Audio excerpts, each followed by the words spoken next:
We wanted to take a moment to note the passing of Don Cornelius, the creator of Soul Train. He died today in Los Angeles at 75, an apparent suicide. There are television moments that live forever in the public memory. Moments so powerful, so electric, that they become part of the cultural fabric of a nation. And then there are moments that producers desperately wish they could erase. Moments buried in editing rooms, locked away in archives, never meant to see the light of day. Soul Train, the legendary Saturday morning institution that brought black music, culture, and style into millions of American living rooms, had both kinds of moments. But one particular incident stands apart from everything else in the show's 35-year history. It was chaotic. It was shocking. And the people in charge wanted it gone, permanently. To understand why that moment mattered so deeply, and why its suppression sent ripples through the entire production, you first have to understand what Soul Train meant to America. Not just as a television program, but as a cultural lifeline. When Soul Train premiered in 1970 on Chicago's WCIU, it arrived at a moment when black Americans were largely invisible on mainstream television, or worse, reduced to stereotypes and sideline roles. Don Cornelius, a radio DJ and event host from Chicago's South Side, had spent years running dance parties at local high schools, calling them the Soul Train. He rode the city's trains from neighborhood to neighborhood, carrying music with him like a traveling preacher carries scripture. He believed, with absolute conviction, that black talent deserved a national stage. What he built proved him right beyond anything he could have imagined. By 1971, Soul Train had gone national. Sponsored initially by Johnson Products, the makers of Afro Sheen, the show syndicated across the country city by city until all 25 target markets were airing it within the first season alone. The formula was deceptively simple. Live music performances, a charismatic host, and a dance floor filled with young people moving in ways that television had never shown before. But what it produced was nothing short of revolutionary. Soul Train didn't just show black culture. It celebrated it, amplified it, and exported it into the living rooms of every kind of American family. The dancers were the heartbeat of the show. These weren't trained professionals, pulled from performing arts schools. They were neighborhood kids, teenagers from rec centers and block parties who showed up with their own clothes, their own moves, and their own spirit. When the Jackson 5 performed the robot dance in 1973, they had actually learned the move by watching the Soul Train dancers. That is how influential these young people were. They were setting the trends, not following them. Don Cornelius himself was the anchor of it all. Calm, deep-voiced, and immaculately dressed, he brought an authority to the show that made it feel important. He wasn't just introducing acts. He was presiding over a cultural institution. His sign-off line, "We wish you love, peace, and soul," became one of the most recognizable phrases in American broadcast history. When Cornelius told James Brown, "You're still the baddest out here," and Brown laughed and played along, that was the kind of television magic that simply could not be manufactured. It happened because the environment Cornelius created was genuine. But behind that polished surface, Soul Train operated under enormous pressure, and Don Cornelius was the primary source of it. He was a perfectionist in the truest sense of the word. He demanded that performers lip-sync their songs correctly, and if they didn't, he made them do it again. He controlled every visual element of the broadcast. He had strong opinions about what kind of dancing was acceptable on his stage, and what crossed a line into territory he considered inappropriate. His standards were exacting, and he enforced them personally.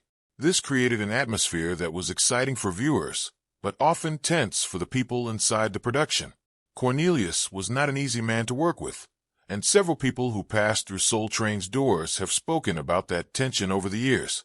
Dancer and actress Rosie Perez, who got her start on the show's dance floor before becoming a major Hollywood star, has spoken candidly about a confrontation she had with Cornelius when he pushed her to perform in a way she found uncomfortable. When she refused, the situation escalated. She has described grabbing the only thing within reach, a piece of Kentucky Fried Chicken, which was the actual payment dancers received for appearing on the show, and throwing it at him. The image of Rosie Perez hurling a chicken wing at Don Cornelius in the middle of a Soul Train production is both absurd and deeply revealing. It tells you everything about the tension that existed just beneath the show's gleaming exterior. The fact that dancers were compensated with fast food rather than actual wages is itself a story worth pausing on. The show made Don Cornelius wealthy and powerful. It gave major artists a national platform and launched careers that went on for decades. But the young people on that dance floor, the ones whose energy and creativity were, in many ways, the actual product being sold to viewers, were handed a meal and sent home. Some dancers have said publicly that they felt exploited. One was quoted saying that the show's name was built off the sweat of their backs. Others who invented popular dance styles that spread nationally through Soul Train's broadcast claimed they never received any credit or compensation for their contributions. All of that tension, all of those contradictions, eventually had to surface somewhere. And they did, in a moment that stopped production cold and sent the show's producers into a controlled panic about what to do next. The details of exactly what occurred have never been fully confirmed on the record, which is precisely the point.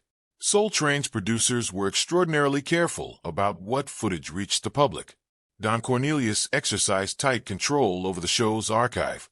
He actively fought against fans uploading clips to YouTube and pursued legal action against anyone distributing old episodes without authorization. This wasn't just about copyright protection. It was about controlling the narrative. Soul Train's image was everything, and Cornelius guarded it fiercely. What is known is that on at least one occasion, something happened on that stage that was so far outside the boundaries of what the show projected to the world that the footage was pulled entirely. It never aired.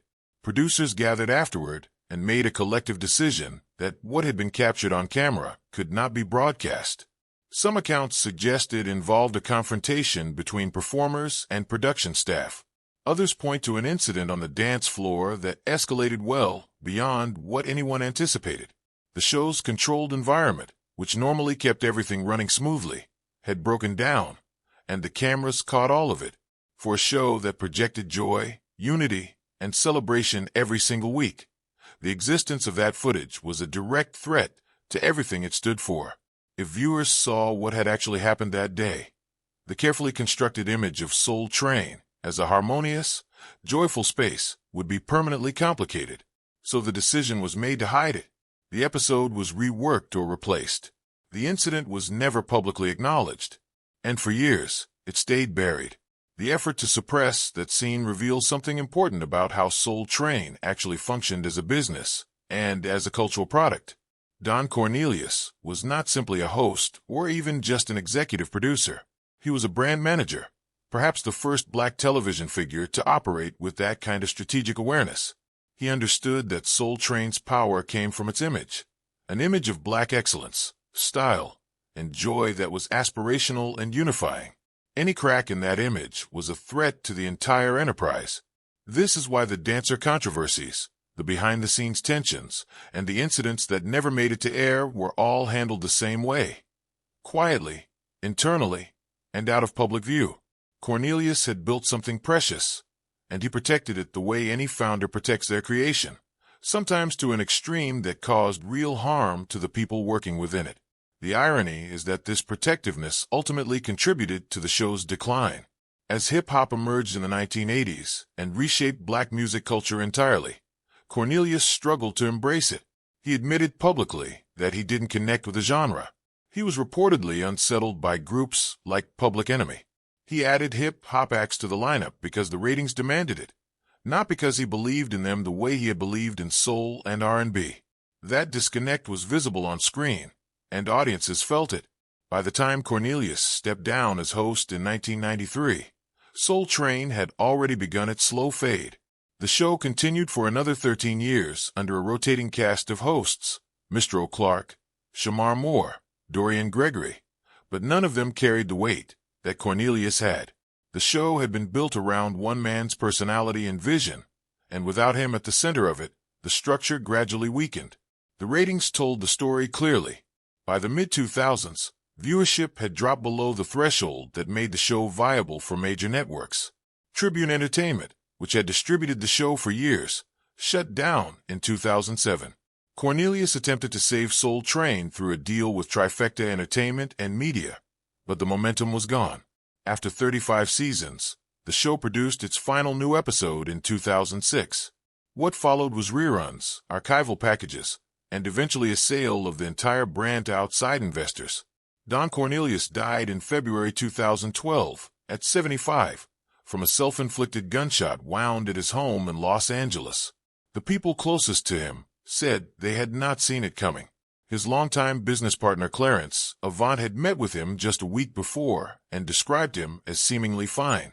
The man who had built one of American television's most enduring institutions spent his final years largely removed from the spotlight. Dealing with a painful divorce and personal struggles, he largely kept private, consistent, even in his darkest chapter, with a controlled image he had maintained throughout his entire career. Soul Train's legacy is both enormous and complicated, which is perhaps the most honest thing that can be said about any institution that shaped a generation. The joy it broadcast was real. The careers it launched were real. The cultural impact on music, on fashion, on the very way Black Americans saw themselves represented on screen, was genuinely transformative. But so were the grievances of the people it left behind.